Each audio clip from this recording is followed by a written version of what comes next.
There are several different ways to save files created in Combivis 6. One useful way is to save a project. With this, you can attach parameter lists, scopes, and other files directly to the project and save it all in one file, which is helpful for managing multiple devices. To do this, simply select File, Save Project, and select the location you would like to save the project. Now, every time you add something to your project, you can save it as part of the project. If you want to take an upload of the parameter settings that are in your inverter, you can use the Parameter Backup tool.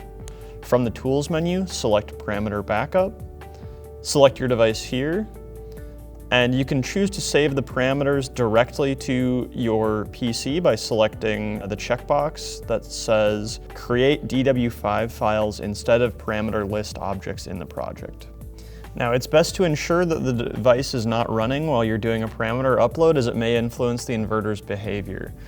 Let's click Start. The dialog warning that says parameters are right always, just hit Accept. When you save as a DW5 file, you can just select the saved location on your device to save that.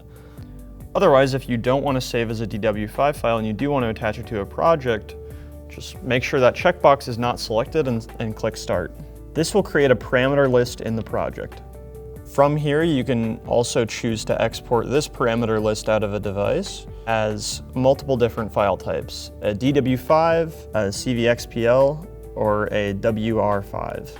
To do this, just simply right-click and click Export. To create a custom parameter list, you can go to the device parameters and select the parameters you would like to add. Right-click and then click Create Parameter List from Selection and give it a name.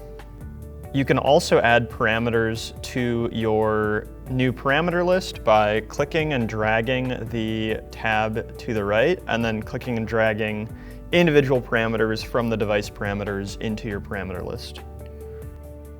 More information on creating projects and parameter lists can be found on the Combivis 6 user manual in the Help menu.